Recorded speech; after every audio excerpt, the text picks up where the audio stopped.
I just wanted to kind of see like if you were in good spirits. The internet is on fire tonight, and all eyes are on one man, Lil Durk.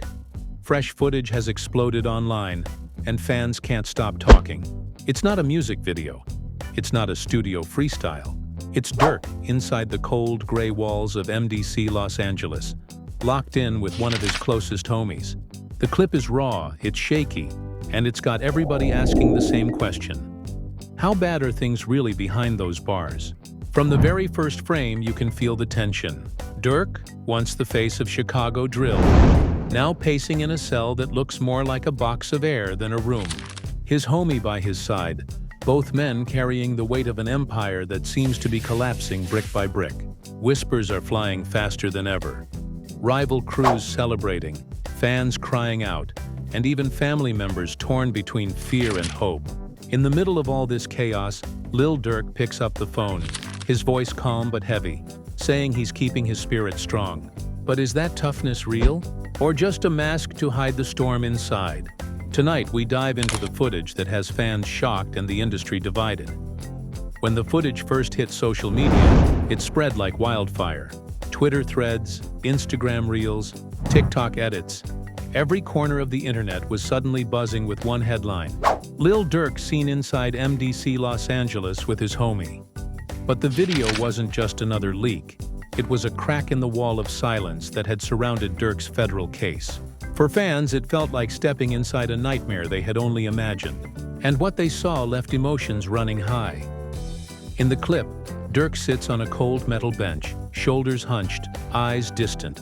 His homie, leaning back with his head against the wall, mutters something under his breath. The audio is muffled, but viewers swear they could hear him say, "This place gonna break us if we let it." Within seconds, fans flooded the comments. "Stay strong, Durk. This is heartbreaking. Free the real." But mixed in with the love were darker whispers, accusations, conspiracy theories, even taunts from rival camps. The footage takes on a life of its own when DJ Academics posts a snippet during a late-night stream. He plays the call where Durk says, "I've been good, man. Mentally, spiritually, I've been on top of my game." Ack pauses, leans back in his chair, and shakes his head. "Y'all hear that? That's Durk trying to sound calm, but you can hear the pain. You can hear the weight." The chat explodes, some defending Durk's composure, others calling it an act. The room is divided, and so is the culture. Behind the walls of MDC Los Angeles, life is anything but ordinary. Judges themselves have described the jail as barbaric, and former inmates talk about the place like it's a war zone. Rumors swirl of guards sneaking in contraband, of fights breaking out in the dead of night, of inmates pushed past their breaking points. For Durk, every day isn't just a sentence, it's survival. "We don't get no news, no talk, no nothing," he's heard saying in another leaked call. "If you don't call, or somebody don't send a word on the computer, it's a wrap." Those words hit fans like a gut punch. Imagine being cut off from the world you built, the music empire you carried on your back, and the family you promised to protect. But even in the middle of that isolation, Durk shows flashes of something unexpected: growth. Reports say he's been learning Arabic from fellow inmates, praying regularly, staying locked into his Muslim faith. In the footage, you catch glimpses of him sitting cross-legged, lips moving silently in prayer. One fan tweeted, "That man is finding peace where there's only chaos. Respect." Another wrote, "Maybe this is the reset Durk needed." But not everyone was convinced. Critics jumped in to argue that this spiritual awakening was just a front, a way to win sympathy before trial. The debate raged on. Was this a genuine transformation, or just another performance from a man fighting for his freedom? Meanwhile, the drama around his Only the Family crew makes the situation even messier. Multiple members of OTF are reportedly locked up alongside him, facing the same conspiracy charges. For outsiders, it looks like the collapse of one of Chicago's most powerful hip-hop families. And for the fans who grew up on OTF's music, it feels like watching an empire crumble in real time. One clip that surfaced shows Durk speaking with his homie through the bars. His voice drops low, almost breaking. "They want us to break, bro, but we can't. Not now." His homie fires back. "They got us boxed, Durk. They got us boxed like rats." That moment, raw, shaky, and filled with tension, had fans in tears. Some wrote that it sounded like brothers facing their last days together. Others called it proof that the case against them had already taken its toll. Then came the twist nobody expected. In the middle of all the sympathy pouring in, a viral video appeared on TikTok, allegedly from one of Durk's enemies. The man in the video makes a chilling statement. "If I get home before him, I'ma kill his kids." Whether real or staged, the internet went into meltdown. Fans demanded answers, enemies celebrated, and Durk's family was thrown back into the spotlight. India Royale, his longtime partner, hasn't spoken publicly. But screenshots of her cryptic posts, simple emojis and single words like prayers, have been making the rounds. Supporters saw it as a cry for strength, while critics twisted it into signs of fear. This is where the commentary turns explosive, because the question is no longer just about Durk's trial. It's about his safety, his family's safety, and whether loyalty to King Von has pushed him into a corner with no escape. Prosecutors paint the story of a revenge plot gone national, while fans see a father, a partner, and an artist just trying to survive a system designed to break him. Still, one thing is certain. Every time new footage leaks, every time a call makes it online, the drama only deepens. Fans hang on every word, waiting for signs of strength or cracks in the armor. Rivals sharpen their knives, waiting for the downfall. And in the middle of it all sits Lil Durk, caught between faith and fury, loyalty and survival, family and fate. The internet didn't slow down after that viral threat clip. It exploded. News blogs rushed to publish articles, hip-hop commentators posted hour-long breakdowns, and fans flooded timelines with one question. Is Durk really safe inside those walls? Suddenly, this wasn't just about a rapper in jail. It was about a father whose family was being dragged into a war of words that might spill beyond the bars. One particularly emotional fan video went viral on Instagram. A young woman, tears in her eyes, said, "Durk has kids, real kids who didn't ask for this. Why would anyone drag them into beef? This has gone too far." Her words struck a chord, racking up millions of views and thousands of supportive comments. But of course, the internet being the internet, others mocked the emotional outpouring, arguing that this is the life they chose. The divide between sympathy and criticism grew sharper by the hour. Inside MDC Los Angeles, Durk reportedly kept his composure. Another leaked phone call, circulated by blogs, captured his voice calm and steady. "I don't fear nothing. Jail, death. It is what it is. But I know how to move." Fans debated endlessly. Was this unshakable bravado real confidence? Or was it just a mask hiding the weight of everything crashing down around him? And while fans clashed online, the legal battlefield was just as chaotic. Prosecutors claimed they had over 200,000 pages of evidence. Financial records, surveillance footage, phone logs, and most dangerously, the voice of a confidential informant who had reportedly been wearing a wire for years. Rumors spread that this informant was none other than a longtime OTF associate known only as Jam. Blogs dug up old interviews where Jam praised Durk, saying he supported him financially while Jam was locked up. Now, with whispers that Jam might have flipped, fans painted him as the ultimate betrayer. One meme making the rounds showed Jam during his alleged interrogation, eating McDonald's with the caption, "Snitched for a Big Mac." The internet laughed, but the underlying message was deadly serious. If true, the betrayal would shake OTF to its core. Social media comments captured the mood. He turned on the man who fed him. "You can't trust nobody in this game. This is chess, not checkers." Meanwhile, Durk's family became part of the story in ways they never asked for. India Royale, usually private, was suddenly being tagged in thousands of posts a day. Paparazzi-style photos surfaced showing her walking with one of Durk's kids, face tight with worry. Bloggers dissected her every move. Was she still standing by Durk? Was she preparing to distance herself? Some speculated she was overwhelmed by the mounting threats. while others insisted she was holding the family together in the darkest of times. Durk's mother was also dragged into the spotlight. In one emotional Facebook post, she allegedly wrote, "My son is not the monster they're making him out to be. He's a father, a brother, a man of faith." Fans shared it widely, with comments like, "Protect Mama Durk at all costs." But haters screenshotted it and mocked her, saying she was in denial. The divide between compassion and cruelty was brutal. Even industry voices couldn't stay silent. DJ Academics kept dissecting every leak, his streams filled with speculation. Other rappers chimed in too, some sending coded support, others dropping subliminal disses that only fueled the fire. On one Instagram Live, a Chicago rapper with ties to rival crews smirked and said, "Ain't nobody untouchable. Remember that." The comment section went insane. Was this a threat?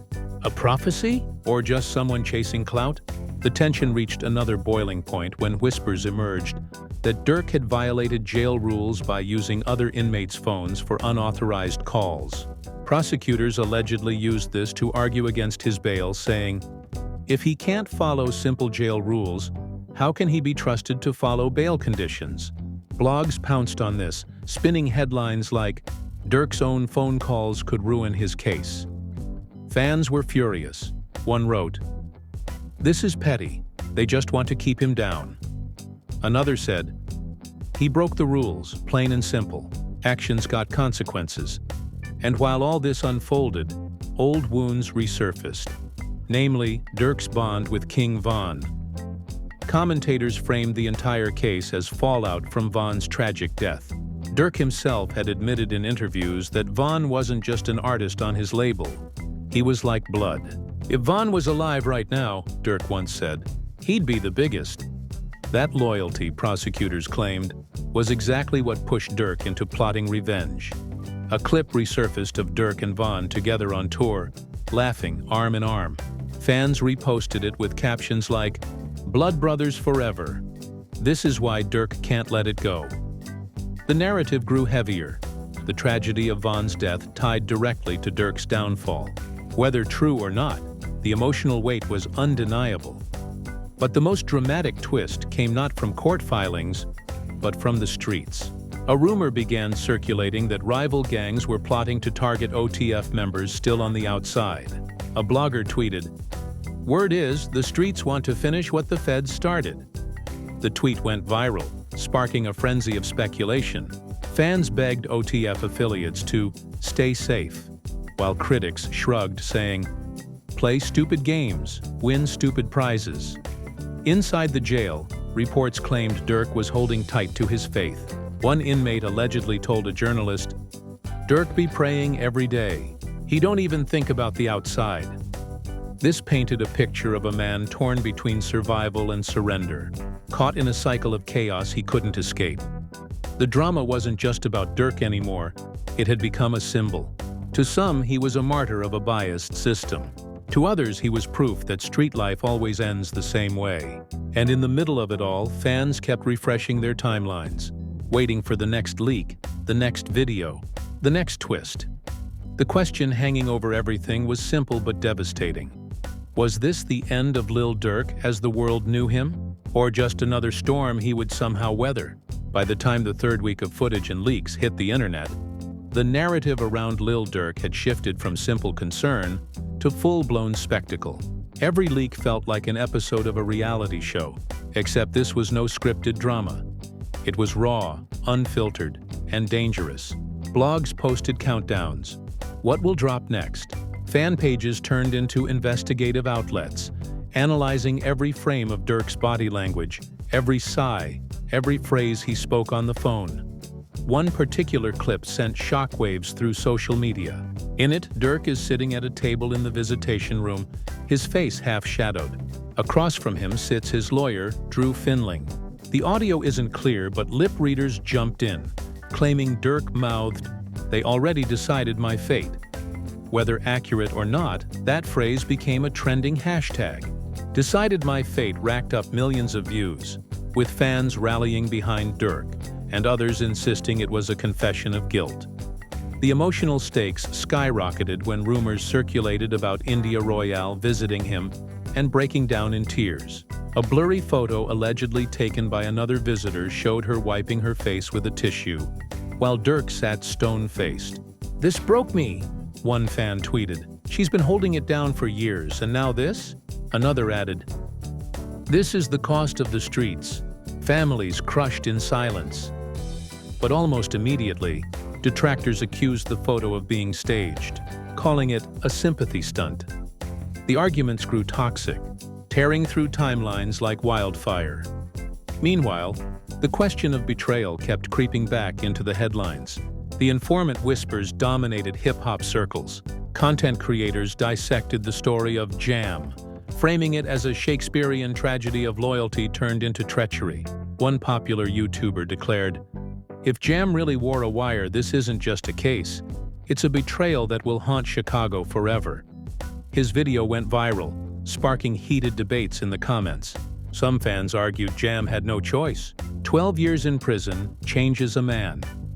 Others blasted him as the ultimate snake, saying he sold out his brother for freedom.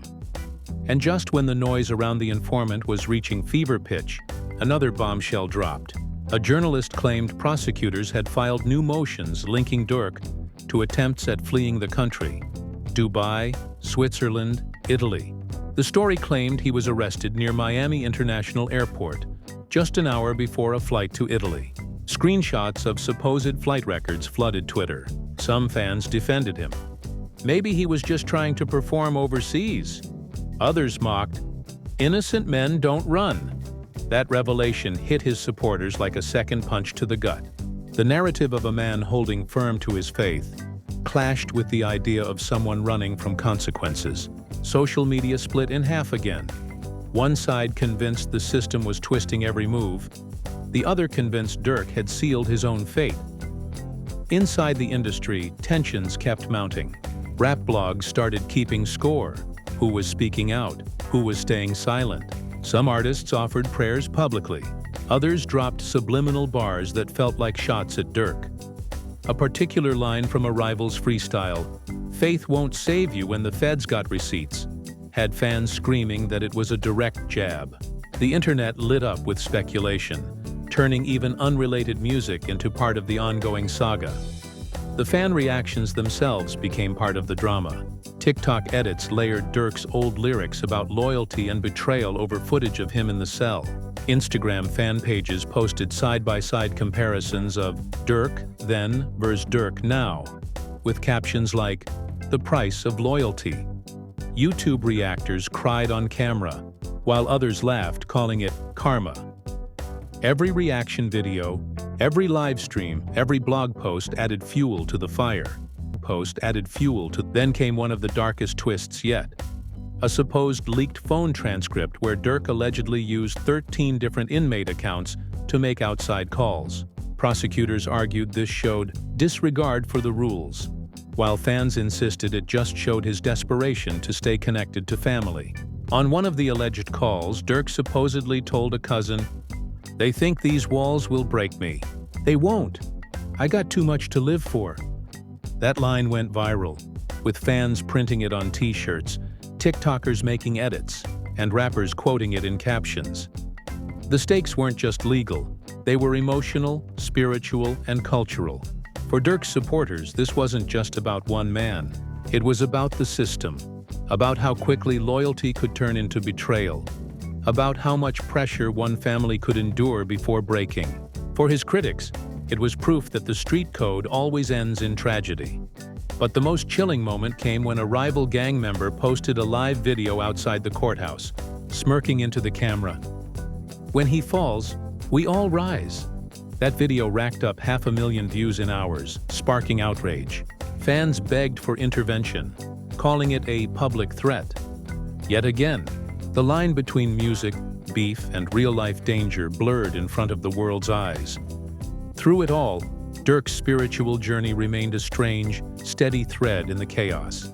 Reports claimed he was praying 5 times a day, memorizing verses, even leading small prayer circles inside the facility.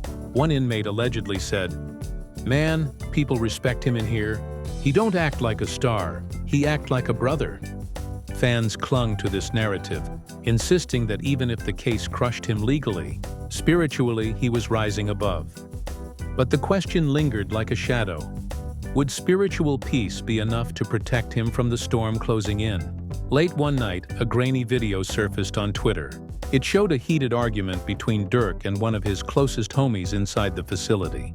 Voices were raised, fists slammed against metal tables, and at one point Durk could be heard shouting, "I told you, don't trust nobody in here."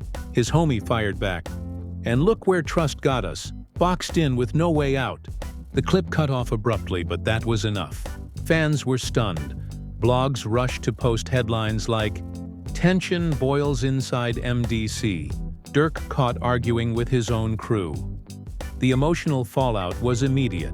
Supporters begged everyone not to misinterpret the clip, saying it was just stress and pressure boiling over. Critics, though, used it as proof that cracks were showing inside OTF itself. "If they're fighting in jail," one rival fan commented, "imagine what's happening outside."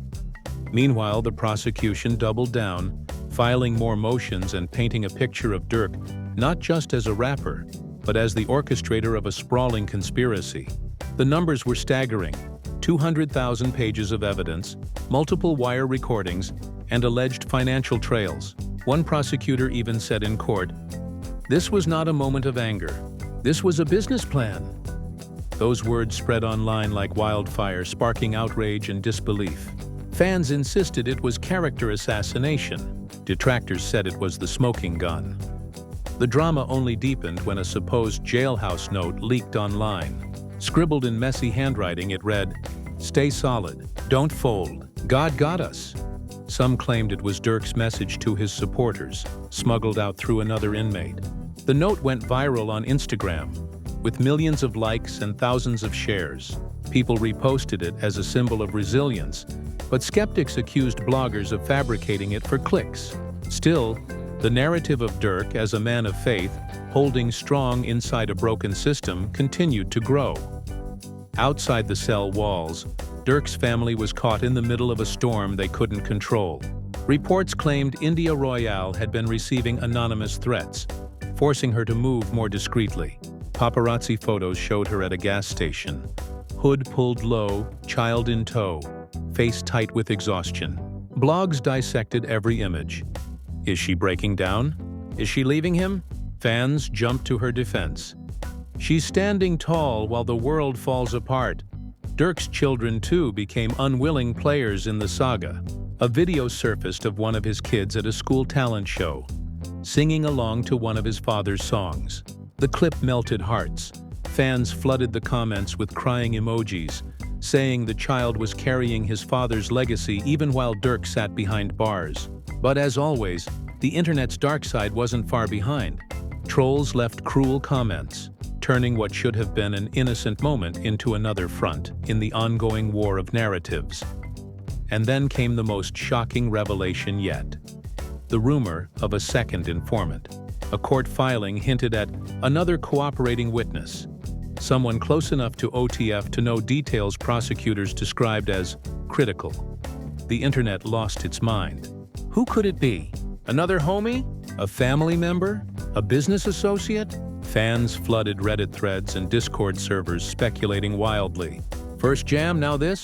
One post read, "OTF is finished." The sense of paranoia and betrayal grew thicker, casting shadows over every past friendship and partnership. The emotional toll showed in Durk's own words. In another leaked call, he reportedly said, "I know I'm strong, but sometimes I feel like everything I built is gone." That one line tore through fan communities. Screenshots of the quote spread across Instagram stories with captions like, "Pray for Durk," "Empire falling," and "Hold your head, King." It was the first time even his staunchest supporters admitted that the weight of the case might finally be breaking through his armor. But just when fans thought despair had won, another twist emerged. Reports claimed Durk had started leading informal